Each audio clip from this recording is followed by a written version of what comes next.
कहते हैं लड़ाई की शुरुआत तब होती है जब किसी व्यक्ति की कोई बात या कोई हरकत किसी दूसरे व्यक्ति को पसंद नहीं आती और वह बदले में रिएक्शन देने लगता है। और जितना ही वह बात उसे पसंद नहीं आती या वो हरकत उसे पसंद नहीं आती, रिएक्शन उतना ही बड़ा होता है। यह सिर्फ दो व्यक्तियों तक सीमित बात नहीं है, यह दो देशों, इस दुनिया में मौजूद राजनीति में भी दिखाई देती है। तो अभी हाल ही में हम देखें तो रूस ने भी कुछ रिएक्शन दिया है और उसका रिएक्शन इस प्रकार से है कि उसने अपनी परमाणु युद्ध को लेकर के नीति में बदलाव किया है।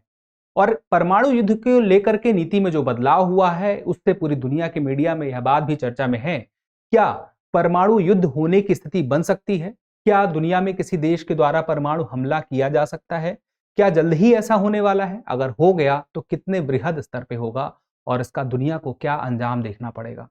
तो इसी वजह से जानना जरूरी हो जाता है कि आखिर इस पूरी घटनाक्रम का हम जो अंदाजा लगा रहे हैं, इसकी जो शुरुआत अभी दिखाई देती है कुछ नीतियों में परिवर्तन को लेकर के, तो पूरा मुद्दा क्या है, वो नीति क्या है जहां पे परिवर्तन दिखाई देता है और ऐसा हुआ क्यों है।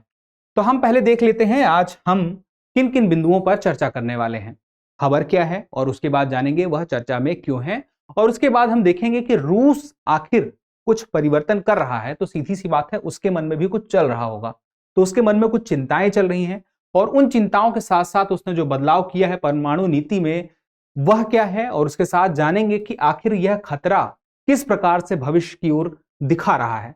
और आगे हम देखेंगे अन्य क्या चिंताएं हैं जिन पर पूरी दुनिया के लोगों की नजर है, और उसके साथ ही भारत की परमाणु नीति जो है उसका आधार क्या है, क्योंकि हमें भारत के संदर्भ में भी जानकारी होना जरूरी है। और अंत में एक अभ्यास प्रश्न है जो कि इस टॉपिक पर आपका ध्यान बरकरार रखेगा। और आगे बढ़ने के पहले एक जरूरी सूचना, दृष्टि आईएएस का नया सेंटर अब है नोएडा में, यानी कि मुखर्जी नगर वाली जो क्लासेस हैं अब कहां होंगी, नोएडा में होंगी। और नोएडा में कहां होंगी, तो नोएडा में होंगी प्लॉट सी 172/2 171/2 और ब्लॉक ए है, और यह सेक्टर 15 जो मेट्रो स्टेशन है वहां से वॉकिंग डिस्टेंस पे है, तो थोड़ी दूरी पर ही है, आप वहां जा सकते हैं, सेंटर पे विजिट करके जानकारी ले सकते हैं। अब आपको मुखर्जी नगर आने की जरूरत नहीं है, अब आपको नोएडा सेक्टर 15 जाने की जरूरत है। तो यहां पर बैच शुरू हो रहे हैं। बैच शुरू कब हो रहे हैं? 9 दिसंबर से बैच शुरू है हिंदी मीडियम के लिए आईएसजीएस फाउंडेशन का, और 12 दिसंबर से बैच शुरू है इंग्लिश मीडियम के लिए आईएसजीएस फाउंडेशन का। जिसमें भी आपको एडमिशन चाहिए या जो भी संबंधित जानकारी चाहिए आप सेंटर में जाके जानकारी ले सकते हैं, या तो आपके सामने नंबर है, आप इस नंबर पर फोन भी कर सकते हैं। इसके अलावा आपको कुछ अतिरिक्त जानकारी चाहिए दृष्टि आईएएस के किसी ऑनलाइन कोर्स के बारे में या अन्य सेंटर के बारे में कोई जानकारी चाहिए, तो एक नंबर मैं आपको देता हूं, वो भी रख लीजिए, 8750187501। आप इस नंबर पर फोन भी कर सकते हैं। अब आगे बढ़ते हैं, हमारी खबर पर आते हैं और हम देखते हैं कि खबर क्या है। देखिए, खबर यही है कि रशिया ने अपनी न्यूक्लियर पॉलिसी में कुछ खास वजह से बदलाव किया है। अब उस बदलाव करने की जो वजह है वह क्या है, यानी कि क्यों किया है, तो वह यह है कि अभी हाल ही में यह देखा गया कि जो रूस यूक्रेन युद्ध चल रहा है उस रूस यूक्रेन युद्ध में यूक्रेन की सहायता पश्चिमी देशों के द्वारा की जा रही है लगातार। तो उसमें कुछ मिसाइलों की उपलब्धता, हथियारों की उपलब्धता लगातार पश्चिमी देश यूक्रेन को करा रहे हैं, और यूक्रेन के द्वारा ही एक हमला हुआ रूस के क्षेत्र में, और रूस के उस क्षेत्र में काफी अंदर तक वह हमला हो गया मिसाइल का, जिसकी वजह से रूस नाराज हो गया उस हमले से, क्योंकि वह जो हमला हुआ है जिस हथियार से हुआ है वह हथियार पश्चिमी देशों ने उपलब्ध कराया था। और इसी बात की नाराजगी से उसने क्या किया कि कहा कि जिस प्रकार का यह हमला हुआ है तो मुझे अपनी नीतियों में बदलाव करना पड़ेगा और उन नीतियों को सख्त बनाना पड़ेगा, और सख्त बनाने के क्रम में ही अब अगर कोई ऐसा करता है तो उसको लेकर के एक चेतावनी देने की तरह थी ये बात। तो क्या है वो बात, देखिए, चिंता की बात की जाए तो जब रूस ने कहा कि अमेरिका ने जो यूक्रेन को लंबी दूरी की आर्मी टैक्टिकल मिसाइल सिस्टम दिया, उस सिस्टम का उपयोग करके हमला हुआ रूस पे, और इससे एक बड़ी क्षेत्र में नुकसान हुआ, और वह हमला जो था काफी अंदर के क्षेत्र में हुआ था रूस में।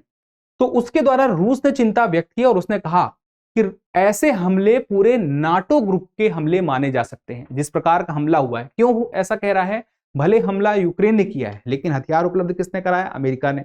इसके अलावा अन्य जो भी हथियार है वो भी पश्चिमी देशों के द्वारा सहायता मुहैया कराई जा रही है।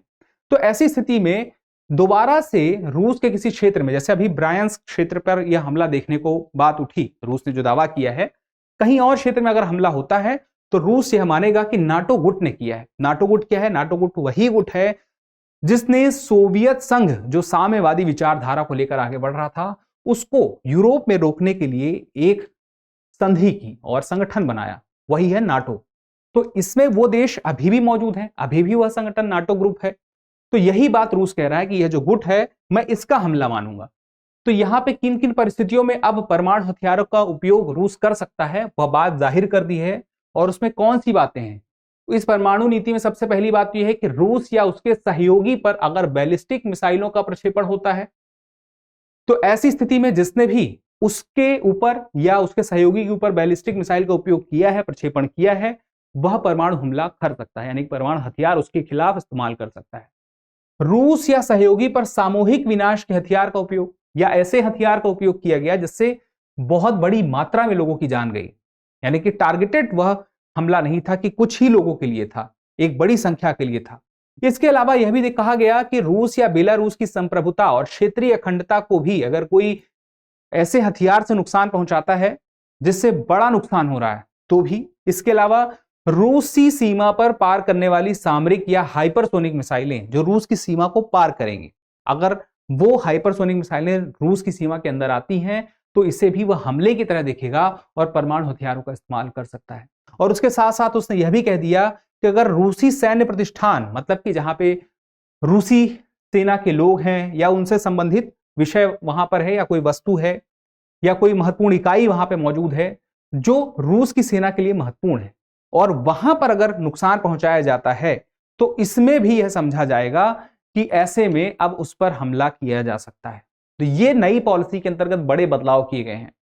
तो ये जो बड़े बदलाव हैं ये साफ दर्शाते हैं कि अगर पश्चिमी देशों का यूक्रेन को सहयोग दिया जाता है तो वह एक पहली बात तो यह मानेगा कि यह नाटो गुट ने हमला किया है, और दूसरी बात ये कि जो भी हमला करेगा उसके खिलाफ यह हथियार का इस्तेमाल वह सीधे सीधे कर सकता है, यह भी स्पष्ट कर दिया है। अब उसके अलावा आगे बढ़ते हैं और ये देखते हैं कि परमाणु युद्ध का खतरा है कि नहीं है। तो बिल्कुल है, सीधी सी बात है कि अगर चेतावनी दे दी गई है तो एक संभावना बनी हुई है कि हमला हो सकता है, और अगर हमला हो सकता है तो यह एक श्रृंखला हो जाएगी, क्योंकि हमला अगर किसी एक ने शुरू किया तो परमाणु शक्ति से संपन्न राष्ट्रों में अगर कोई दूसरा करता है तो फिर तीसरे के होने की भी संभावना है। तो ये जो जोखिम की स्थिति है हमारी संभावनाओं में वो बनी हुई है, और ये बात इसलिए कही जा रही है क्योंकि रूस पर हमला माना जाएगा। अगर यह बात कह दी गई है तो रूस पर अगर अब हमला होता है तो उसे हमला मान लिया जाएगा, क्योंकि जो शर्तें बताई हैं वो संभावना बनी हुई कि हो सकता है भविष्य में अगर ऐसा कुछ हो जाए तो। अब ये आने वाली समय पे देखना होगा नीतियों का पालन रूस किस तरह से करता है, क्या स्थिति बनती है, और उसके साथ साथ यह समझना होगा कि जब कई देश इसमें शामिल होंगे इस श्रृंखला में तो ऐसे में यही तो हम कह सकते हैं कि एक सीधी सी बात हो जाएगी, विश्व युद्ध की स्थिति तक हम पहुंच जाएंगे, क्योंकि बड़े देशों का इसमें शामिल होना दिखाई देता है। उसके बाद हम देखिए चुनौतियां क्या हैं। सबसे बड़ी बात तो यह है, देखिए एक तो क्या बात हो गई, परमाणु हमले की बात होती है, दूसरी तरफ हम देखते हैं विश्व युद्ध का खतरा संभावित रूप से दिखाई देता है अगर यह श्रृंखला उसी हिसाब से चलती है जैसा अंदाजा या कयास लगाया जा रहा है। आमतौर पर कई बहुत देश के ऐसे विद्वानों का ऐसा कहना है। तो ऐसी स्थिति में एक संभावना है, एक चिंता की बात है, एक मुद्दा तो यह है ही। उसके अलावा लंबे समय में यह नीति रूस और पश्चिमी देशों के बीच जो संबंध है, मान लीजिए कि कोई युद्ध नहीं होता है, कोई हमला नहीं होता है, लेकिन जब इतनी कड़वी बातें या कह सकते इतनी सख्त बातें कह दी जाती हैं, जब सख्ती दिखाई जाती है तो सख्ती का असर बहुत सारी चीजों पर पड़ता है, व्यापार पर भी पड़ता है, बातचीत पर पड़ता है, राजनीति पर, जो वैश्विक स्तर की राजनीति है, सख्ती का असर वहां पर भी दिखाई देगा।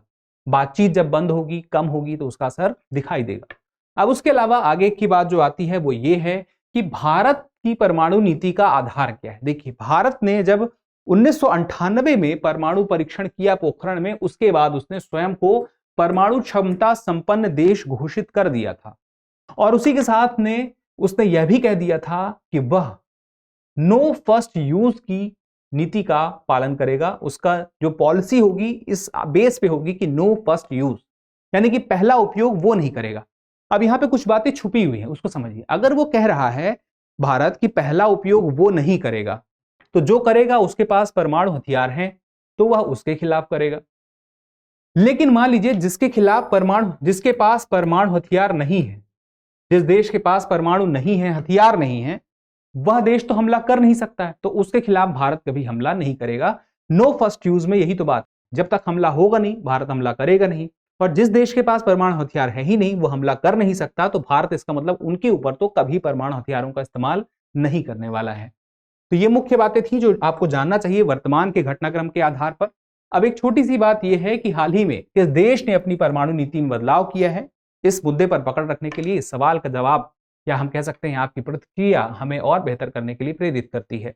ऑप्शन है रूस, यूक्रेन, अमेरिका और भारत। तो आप जवाब दीजिएगा और इसके साथ ही हम मिलेंगे अगले सेशन में। फिलहाल के लिए इतना ही, तब तक के लिए स्वस्थ रहें, मस्त रहें, पढ़ते रहें। धन्यवाद। डियर व्यूअर्स, अपने एग्जाम की तैयारी को और बेहतर करने के लिए हमारे चैनल को लाइक, शेयर और सब्सक्राइब करना न भूलें।